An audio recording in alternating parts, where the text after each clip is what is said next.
mga mamaw, mukhang hindi ko masabi kung masaya o magandang balita yung kukwento ko sa inyo ngayon kasi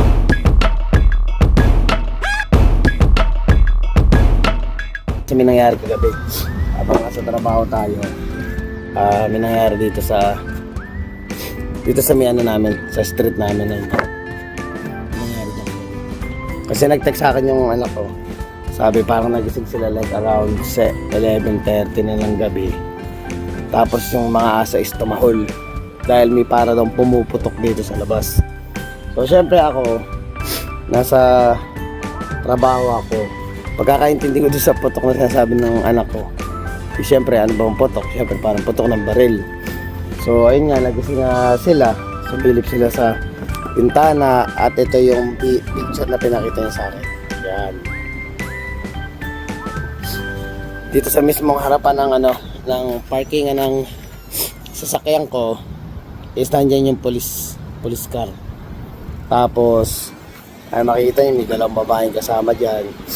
Tapos may dalawang pulis na lalaki. So parang nag-iimbestiga. So syempre ginawa ko, kinabukasan nagtanong ako doon sa kapitbahay ko dito. Yan yung kay Kelly. Tinanong ko, sabi ko, Kelly, may napalitan ka ba kagabi kung ano yung nangyari? So ayun na nga, nagkwento na siya.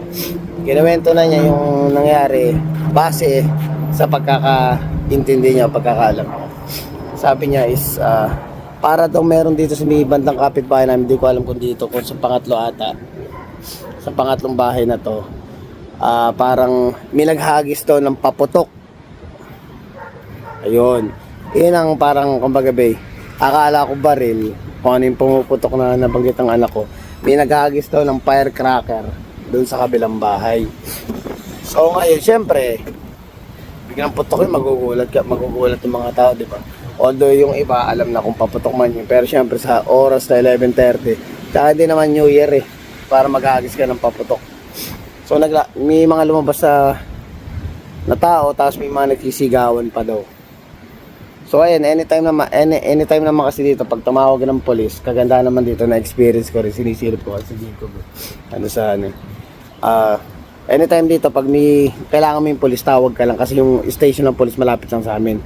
So katulad yun, nung nabasagan din ako ng sasakyan, nung tumawag ako na hindi ako mapakali paano ako matutulog para ano yung sasakyan ko dahil hindi pa napapalitan yung salamin, tumawag ako ng police. Right away in 2 to 3 minutes nagpunta yung police, sabi ng police, o sige matulog ka na, ako na magbabantay ng sasakyan mo. Ganun ka-active yung mga police dito, lalo na dito sa lugar namin dito sa Westside na to. Talagang masasabi nating, nakwento ko nga kahapon doon sa vlog ko, napanggit ko na medyo delikado nga talaga dito sa lugar namin. So yun na nga, para ngayon sabi ko nga sa inyo, tuwing summertime, ayan, naglalabasan yung mga makukulit, naglalabasan yung mga pasaway, kaya mabuti na lang yung camera namin ito, parang may pinindot ako dyan kagabi. Yan, ngayon siya, di ba nakailaw na siya, ibig sabihin naka-active talaga yan, automatic siya. Pag sinilip ko yan sa cellphone ko, kasi may app ako dyan na ginagamit, pag once na pinindot ko yan at sinilip ko mismo yung mismo camera lang na to, automatic nagre-record siya. Ang hindi ko lang kagabi nangyari, nung time na nag-text si Bless, dahil pinicturean niya from dito sa itaas, sa may bintana dyan, yung nakuha ng picture nung police nga dyan. Nung time na iyo, kasi nga medyo nagano isip ko tsaka nasa trabaho ko. Kung pumasok, sumagi sa isip ko, sisilipin ko yun, bubuksan ko yung camera sana, para ma-record na makikita yung talaga dyan, na may video dyan na na may police talaga na may kausap ng dalawang babae, dalawang alaga ko. matindi sigaw ako dito pag umaga. Alaga ko dalawang aso pa, tapos yung baby. So ngayon yung dalawang aso nilabas ko sa backyard, ay nakabukas tong pinto kasi binuksan ko tong pinto para silipin ko si Jayco para hindi siya iiyak ko sakali nasisilip ko yung galawan ng baby. Ayun. So ngayon, pag nakabukas to, gusto naman lumabas yung dalawa. Kaya imbis na nasa backyard yung dalawa, ayun yung dalawa, nakaabang sa ewan ko lang kung makikita yung medyo blurred. Ay, nag-aabang sila. Buti hinarangan ko kasi kung di ko hinarangan, magpupuntahan lahat dito yan. So, ayun na nga. Parang cut natin yung natin. Usapan natin. Parang ganun ang nangyayari. Medyo Pag gantong summertime, naglalabasan yung mga makukulit, yung mga pasaway. Kaya dobling ingat. Ayun pa pala, nabanggit pa pala ni yung kapitbahay natin, nakagabi din daw may nagbabalak magbukas ng gate namin tsaka ng gate nila sa likod. Eh good thing, sabi ko sa kanya, yung pintuan ng backyard namin is forever na nakalak yun dahil wala kaming susi. Since nung lumipat kami dito, di naman nabigay sa amin yung susi nung likod nung bahay, kaya nung backyard, kaya walang mabubukas yun. Tsaka magandang klase yung pangalak na yun. So may nagtatry daw magbukas. Eh yun nga, kagandahan naman din mga kamama, sabi ko nga sa inyo, kagandahan ng may aso, siya yung nagtataboy. Kaya itong mga to, hinahayaan ko lang kung sakaling may mga nagpupunta dito, may mga taong bigla na lang nagdo-doorbell or something na ganyan na hindi namin kilala, is nandyan sila para protektahan din ng bahay at protektahan kami. So ayan, may mga alam ko kung ipano, check ko na lang din dito sa mga record dito sa camera. Makikita nyo yung mga taong hindi namin kilala na madalas nagdo-doorbell dyan. Ayun, may mapapakita ako sa inyo kung gaano kapasawa yung iba na bigla na lang may mga nagdo-doorbell, di naman namin kilala. May mga naka-record dito, pag kukunin ko dun sa record dun sa camera para makita nyo kung ano yung itsura ng mga taong bigla na lang umaano na hindi naman namin kano-ano, hindi, wala kaming relasyon o kaibigan o something na ganyan. Makikita nyo yung mga itsura nila na mga taong yung mga tambay sa labas na nagtitrip. Kasi nga parang nabalitaan din kasi talaga namin yung pwesto ata namin to dati nung hindi pa nabibili nung owner natin na Pilipino. Parang kwentuhan lang kasi kinuwento nung nandito sa may harapang bahay na parang daw to, bilihan daw nga ng droga. Yun. Kaya siguro akala nung iba, nung mga dati siguro mga customer, mga kliyente nila, dito pa rin nakatira yung binibila nila, kaya minsan nagdo-doorbell sila dyan. Pero so far ngayon, wala nang experience na nagdo-doorbell ng madaling araw. Kasi dati alauna, ng madaling araw may nagdo-doorbell. Ngayon wala na. Usual, may mag-doorbell man dito. Hapon, tanghali. Kaso nga lang minsan natatapat. Meron dito kami mailbox. Dun sa video papakita ko na galing dito sa sa camera. Madalas yun nagdo-doorbell. Wala namang problema, sabi ko nga kay Mrs. Mrs. nga namin, sabi ni Mrs. pabayaan mo na lang, hayaan mo na lang. Ang sa akin lang, may times kasi na katulad may bata tayong alaga.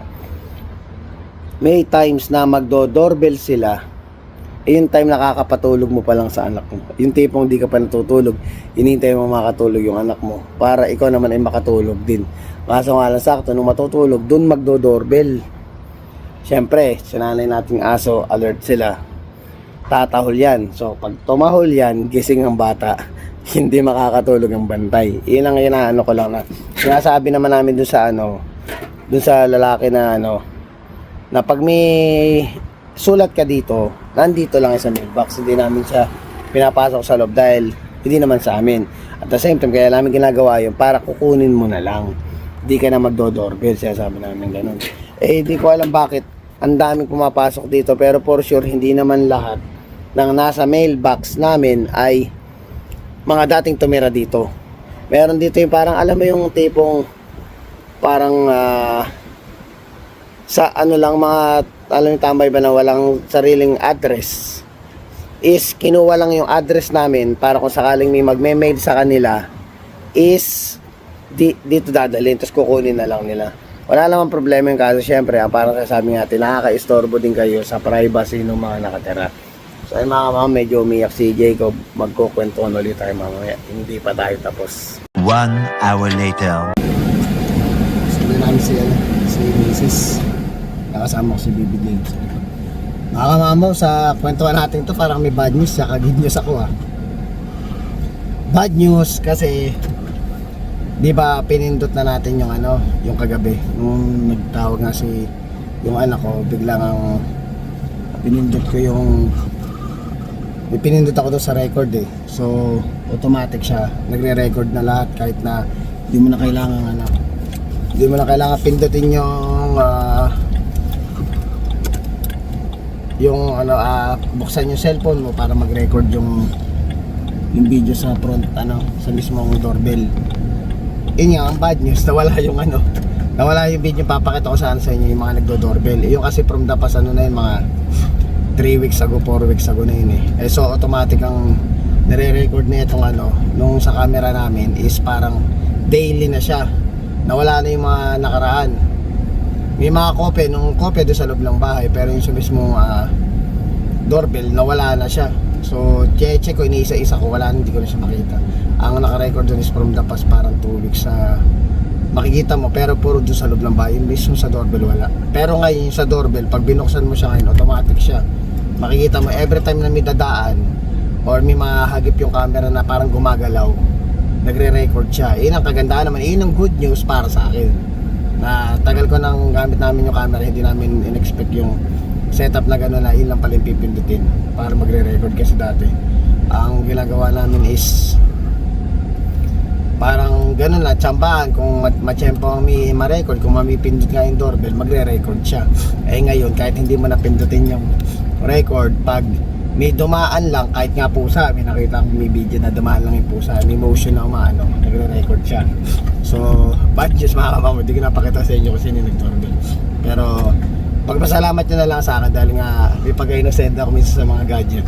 Ayun, nagawa natin paraan, ayun nga, nagre-record na siya. So automatic na siya, na every time na ako sakaling hindi ko masilip yung camera at mayroong bibiglang nangyari, ayun nga, may mare-record. Lalo kung may motion na makikita dun sa may motion na makikita dun sa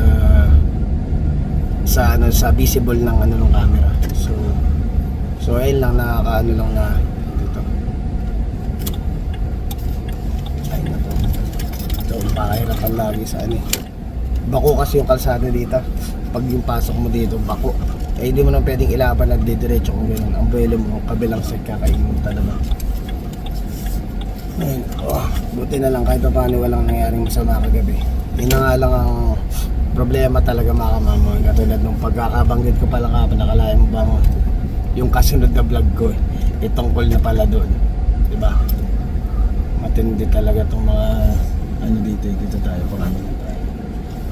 Pansandali lang tayo para pag sinita. Alis din na kita ko para sa mapagalitan tayo 24 hours 5 minutes, abang tayo ng 5 minutes. Text ko lang si Mrs. Mama. Diba naman sa kagtatanggal dito, bawal kasi dito sa bawal dito sa may pwesto mo to dahil daanan nga ng ambulansya to. So hindi kami pwedeng magtagal. Quick response unit. Hindi ko alam kung paano naka-reserve kasi itong mga to. Baka mamaya maasito tayo. 3:15 pa lang, 15 minutes pa mga kamama. Napakagay yung sindo. May problema, kasama natin yung bata. Mamaya tambay na lang tayo. Sinabihan ko naman ang sabi ko, late ka nang magparamdam. At sinabi na nakaraan. So yun, balik na natin ang ating usapan. Wala, nangyari na talagang hintay tayo. Dito tayo sa hanap tayo ng parking muna dito sa bandang labas. Tuloy natin, kwentuhan natin mga kamamaw.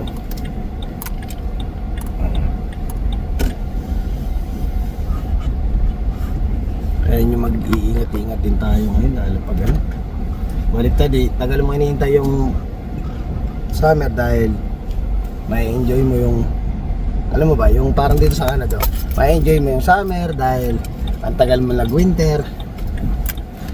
Tapos yung mga pasaway naglalabasan pag summer para enjoy nila ang pagiging pasaway nila. So yun ang may kapalit, yung enjoyment mo may kahalong makukulit sa paligid pag sabi nga nila, hindi lang dapat ikaw mag-enjoy, nag-enjoy din dapat kami.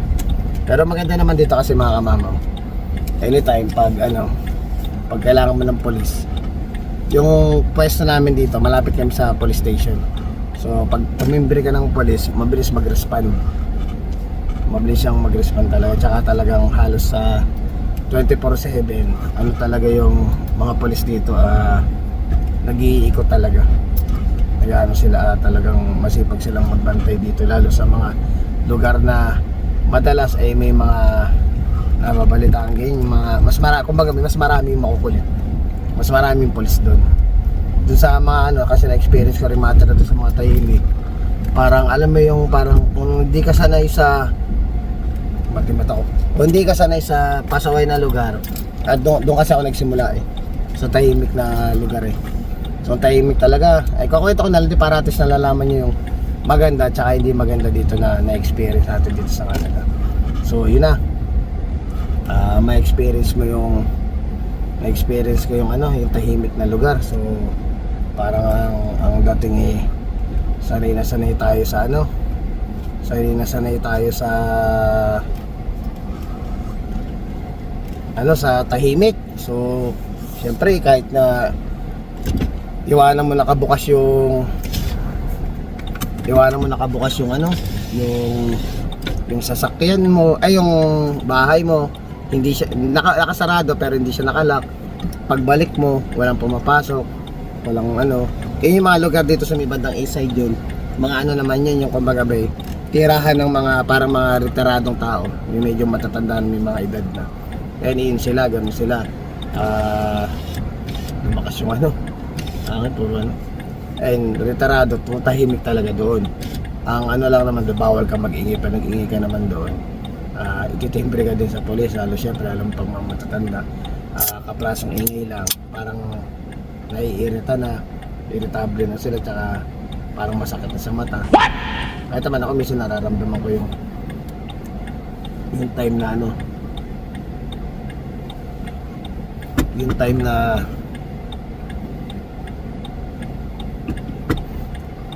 parang di na ako sanay ng maingay. So ayun, sa banda ngayon tahimik. And then nalipat ka sa dito, biglang kumbaga bay, wala akong ano eh, yung experience ko walang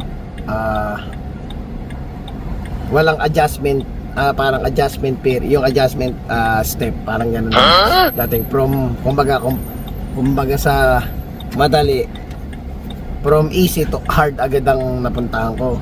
So ang na-experience ko, doon na tayo sa hard part eh, nalipat na ako sa west side, di ba? Doon sa east side, andalang ko makakita ng pulis, andalang kong makarinig ng may mga ganito, ano yung gano'n. Tapos biglang lilipat ka dito sa west side.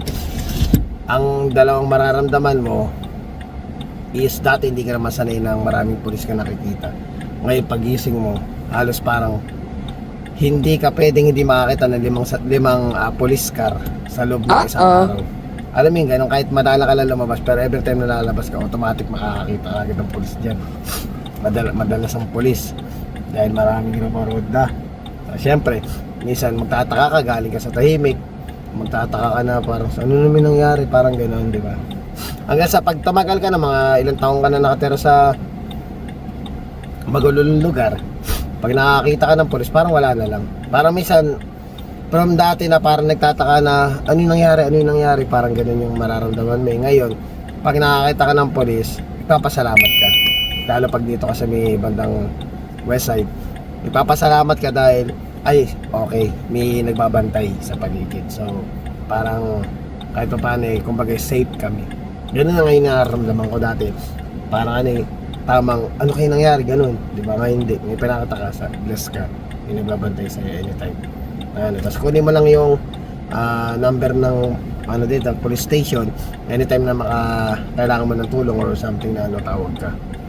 Pag kuya may nakita kang, syempre, ano, dapat ano ka rin sa, kung concern ka sa sarili mo at sa pamilya, dapat concern ka rin sa paligid mo.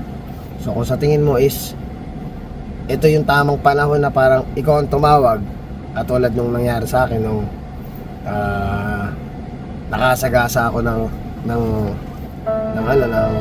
pana ng First Nation natin na nagdadrive ako, may right away na tumawag, may responde agad, may responde ba tawag doon? Responde. Kasi na yun, parang may tulong na dumating. And good thing din naman nung time na yun, singit ko ng konti yung kaprasong kwento. Good thing naman, may nakakita sa akin talaga kung ano yung nangyari. Ang nangyari naman dun sa akin is naka-green, tapos bigla may tumawid, naka-red siya. Tumawid siya na naka-bike, tapos nakasakay pa sa bike. So it means dalawa yung sablay niya.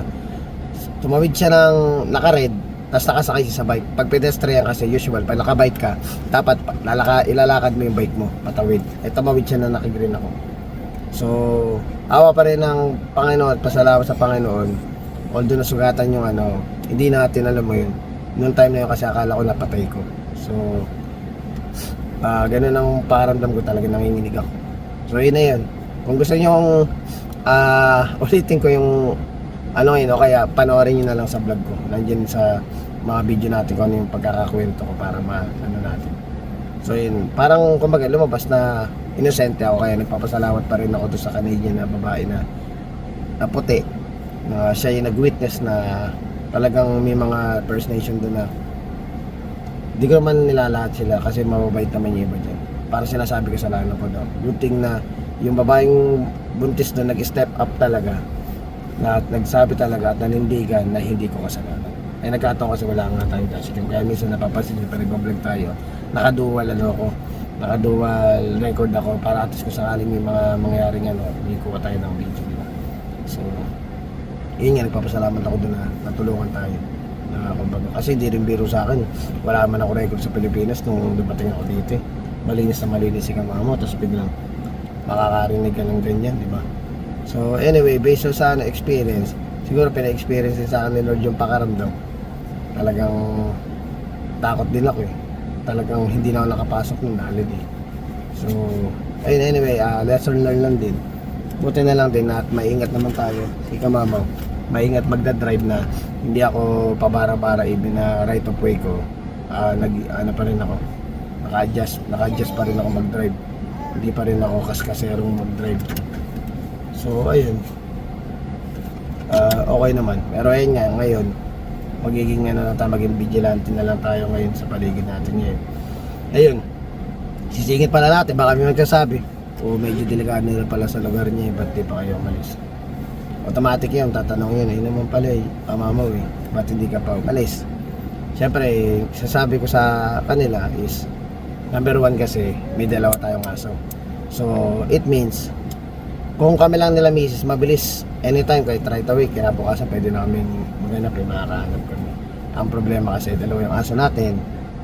Ang hirap maghanap ng inuupahang bahay dito, tapos, may dalawa kang aso. So, yung karamihan, re-reject ang application mo. Hindi ka Kaya nagkataon kasi dito sa ating kuya dito, yung may-ari yung Pinoy. Okay lang sa kanilang may aso, nakapag-breed pa nga tayo dati, diba? So, kumbaga yun yung pagkakataon namin, parang wala kaming kasi may mga upahan din kaming bahay dati na isa pa lang ang aso namin is parang okay lang daw, tapos nagkadalawa, okay lang din. Tapos pwede daw mag-breed, tapos nung nag-breed na kami, ay minamadali na kami ibenta yung tuta. Alam mo yung gano'n na, syempre, although sabihin natin nag-breed ka, parang ganito. Ang point kasi parang anak mo yung mga yun eh. Parang apo ko na yung mga tutang yun eh. Tapos parang irarush mo. Ayaw ka namang ibigay kung kani-kanino lang, di ba? Syempre, gusto ko ibigay ko dun sa tamang tao na mababalitaan kong mabubuhay yung alaga ko. Yun ang inaano ko na yung iba, maririnig mo pag nakwento mo yung gano'n na parang aso lang yun eh. Bisan gusto kong sumagot, gusto kong sagutin ba ng pabalang na parang kasi parang dalang beses mo kung sinaksak eh. Sasabihin mong aso lang yan, tapos pamigay mo na. Number 1, hindi naman ikaw nagmahal ng tuta, hindi naman ikaw nagpalaki para sabihin mong pamigay ko na lang kung kani-kanino. At number 1 is ako. Number 1, hindi mo naman yung alaga, di ba? Ikaw nagpalaki nun. At number 2, parang mga anak ko na yung mga yan. At para sabihin mo aso lang yan, hindi lang aso lang yan. Siguro sa iyo yung aso sa, kung sino may nagtanong sa akin, hindi ko babanggitin. Sa iyo, aso lang yun, hindi siya pamilya sa iyo, wag ka na mag-aso dahil hindi mo siguro kung sa iyo ang aso, pa nag-aso ka para tagabantay sa inyo, hindi. Although kasi may kasabihan na parang yung aso is dati kaya ka nag-aso para magbantay ng bahay mo. Ngayon daw yung aso, hindi ka makaalis ng bahay dahil walang magbabantay sa aso. Magkakaiba tayo ng kumbaga ako kasi kaya ako nag-aso hindi dahil gusto ko lang mag-breed or something na ganun, para kasi pamilya sa akin yan. Number 1 kasi, kaya din mahilig ako sa aso dito talaga. Kaya ako napaaso siguro sa pangungulila ako rin ba sa mga dalawang anak ko sa Pilipinas. Parang ganun ang dati. Parang naghanap ako ng ng pansamantala or para bang kahit pa paano malibang si Kamamaw dati na parang may naalagaan kang anak, parang ganun ba? Kasi nga nasa Pilipinas may mga anak ko, wala pa si Jacob. Ayun, ganun ginawa ko, nag-alaga ako ng aso, which is hilig ko naman talaga nung nasa Pilipinas pa ako. So ngayon, wala akong pagsisisi, sobrang nagpapasalamat ako. Napaka-bless nung dalawang aso ko sa akin na parang meron dun istorya ng buhay ko na time na parang susuko na ako sa sobrang, alam mo yung ganoon, sa mga pagsubok. Pero ay nagkataon nga dumating yung dalawa, si Hera at si Legend. Sila yung nagpuno nung para bang yung kulang sa akin na parang hinahanap ko. Although syempre masaya tayo sa pamilya natin, kimiss natin, i-bless na dumating sila dito, pero may part doon na yung aso ko yung nagano. Kung magigets yun sa mga nag-aaso, may part doon yung aso ko yung nagkumbaga nag 100% ng bagay na gusto ko or bagay na gusto ko maramdaman. Yung aso ko nagbigay, kaya malaking pasasalamat din niya sa mga aso ko. Sabi ko sa kanila, kung sakaling mawala sila, hindi naman natin masasabi ang buhay, kahit ibig naman kami, mawawala. Yung aso ko, sabi ko sa kanila, pag nawala kayo, bumalik kayo sa akin. Welcome na welcome kayo. Gusto ko yung parang yung soul nila is bumalik sila as Hera and Legend pag nag-alaga uli ako in the future. Pero syempre, hindi ko muna iniisip yun. Dinadasal ko sana humaba buhay ng mga aso ko. Gusto ko kung sakaling swerte na ako sa buhay at magkaroon tayo ng pangarap nating dream house, gusto ko kasama sila. Gusto ko sila yung kasama kong unang tumira doon. Alam mo yung ganoon, na parang gusto ko, pinangarap ko to, hindi lang para sa akin, pangarap ko din sa inyo, sa mga aso ko, lalo na yung sa backyard namin. Gusto ko makita ko sila Hera at Legend pag sinuwerte tayo sa buhay, di ba? Nandun sila, kasama natin, nag-i-enjoy tayo, na natupad natin o naabot natin yung pangarap natin ng kasama sila. Ganun ko kamahal yung mga alaga natin. So ayun mga kamamo, tapusin ko na muna tong vlog at update ko na lang kayo. Pasensya na ako dun sa video, biglang naburay. Hindi ko masyadong kabisado paano i-check, pero habang chinecheck ko siya, wala na siya. It's either mag-upgrade ako nung parang promo nung mismong system ng camera namin doon para ma-retrieve ko siguro yung dating video. Pero for now, nagpapasalamat ako. At yung napindot ko ngayon nagre-record. Hindi na ako problemado, napindutin ko lang yung album, lalabas na lahat yung pagkakasunod-sunod na oras as long as may motion na nakita dun sa camera. So, maraming salamat sa inyo. Mag-ingat kayo palagi at be vigilant mga kamango. Please don't forget to like, share, subscribe, and hit the notification bell for more updates of my video. See you mga kamango.